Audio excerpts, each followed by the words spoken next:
यह खबर उन लोगों के मुंह पर करारा तमाचा है जो ये सोचते हैं कि कांग्रेस की जड़ स्वतंत्रता संग्राम से निकली है। यह उन लोगों के साथ भी विश्वासघात है जो ये मानते हैं कि कांग्रेस की नींव राष्ट्र के शूरवीरों ने रखी है। कांग्रेस के संदर्भ में ये सारी बातें स्वतंत्रता पूर्व सत्य हो सकती थी, परंतु जैसे ही नेहरू भारत के प्रथम प्रधानमंत्री बने, कांग्रेस भारत की कोई पार्टी नहीं बल्कि गांधी परिवार की एक निजी संस्था बन गई है जो पूरे देश में चुनाव और लोकतंत्र का धंधा करती है। इंदिरा काल इस स्वीकारोक्ति की पराकाष्ठा है। उसके बाद राजीव, फिर राजनीतिक दलाली, सरकार गिराने और बनाने का दौर चलता रहा। फिर मनमोहन के नाम पर सोनिया ने सत्ता संभाली और अंतर्राष्ट्रीय स्तर पर भारत के प्रधानमंत्री पद का माखौल उड़ाया। अंततः एक परिवार के इसी अहंकार, तानाशाही रवैया और विदेश प्रेम के कारण जनता ने कांग्रेस को सत्ता से बेदखल कर दिया और एक ऐसे व्यक्ति को सत्तासीन किया जो कभी भारत के सम्मान के साथ समझौता नहीं कर सकता था।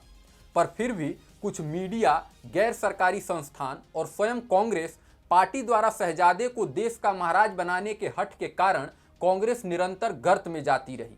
नमस्कार, आप देख रहे हैं टीएफआई, जो है देश का सबसे विश्वसनीय अल्टरनेट न्यूज मीडिया पोर्टल, और मैं अनिकेत राज आपको बताऊंगा कि कैसे कभी कांग्रेस का चहेता रहा एनडीटीवी अब पार्टी का चहेता शायद नहीं रहा, और कैसे गली के कुत्तों की तरह दोनों आपस में झगड़ने लगे हैं। तो चलिए अविलंब आरंभ करते हैं। लगातार हार के कारण कांग्रेस ने 13 मई से 15 मई तक उदयपुर में चिंतन शिविर का आयोजन किया, पर यहां चिंतन कम, मस्ती ज्यादा हुई। मस्ती करते हुए आखिरकार कांग्रेसी नेता मुद्दे पर पहुंचे और सोचा कि भाजपा हमें परिवारवाद के मुद्दे पर घेरती रहती है, अतः इस विकार को ही खत्म कर दिया जाए। एक आदमी, एक पद और एक परिवार से एक टिकट का प्रस्ताव लाया गया, लेकिन इससे तो आला कमान ही दुविधा में फंस गई, क्योंकि अगर ऐसा हुआ तो वो कौन है जिसे गांधी परिवार में टिकट दिया जाएगा, यह प्रश्न सबसे बड़ा था। नियम के तहत गांधी परिवार के केवल एक सदस्य को कांग्रेस के टिकट पर चुनाव लड़ने की अनुमति होगी, और वह सदस्य होने की सबसे अधिक संभावना राहुल गांधी की है। इस पर प्रियंका के समर्थक चिढ़ गए, कहने लगे सारी चीजें भैया ही ले लेंगे तो दीदी को आखिर क्या मिलेगा। 2024 में प्रियंका गांधी के संभावित चुनावी मैदान का क्या होगा?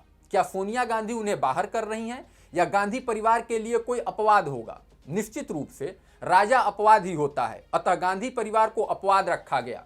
कई नेताओं ने तो इस प्रावधान को स्वीकार कर लिया, पर कईयों ने मुंह फुला लिया और फिर उनके बच्चे या करीबी रिश्तेदारों को टिकट क्यों नहीं दिया जाए। प्रश्न ये भी उठा कि क्या इस प्रावधान से इस आलोचना को बल नहीं मिलेगा कि कांग्रेस गांधी परिवार से परे देख ही नहीं सकती? निश्चित ही मिलेगा, पर नासमझ राजा को पार्टी और प्रजा की भलाई से क्या मतलब, उसे तो बस राजा बने रहने से मतलब है।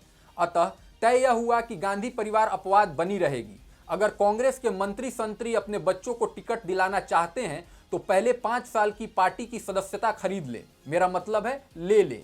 राजा भी खुश और मंत्री भी, दीदी का भी कैरियर बच गया और राजमाता की गद्दी भी सुरक्षित रही। पर मीडिया के माध्यम से आम जनता में ये खबर फैल गई।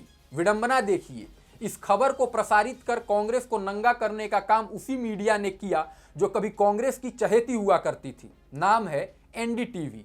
ये वही एनडीटीवी है जो कभी दिन रात राहुल गांधी और गांधी परिवार की चालीसा गाते रहती थी। ये वही एनडीटीवी है जिसके प्राइम टाइम वाले भैया के भैया को बिहार विधानसभा चुनाव में कांग्रेस की ओर से टिकट भी मिला। पर इस बार एनडीटीवी ने कांग्रेस पार्टी द्वारा परिवारवाद के नियमों की आड़ में मान्यता देने और गांधी परिवार को अपवाद रखने वालों की पोल खोल दी।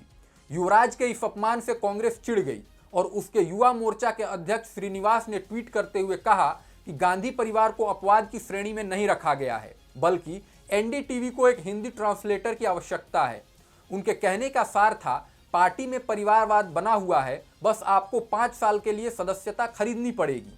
एक पार्टी और उसकी वफादार मीडिया संस्थान को सोशल मीडिया पर लड़ते देखना काफी हास्यास्पद था, लेकिन अंत में इससे 2 चीजें तो स्पष्ट हो ही गई हैं। राजमाता की बात मानना और यह कि राहुल गांधी को कांग्रेस के लिए अपरिहार्य घोषित करना ही होगा।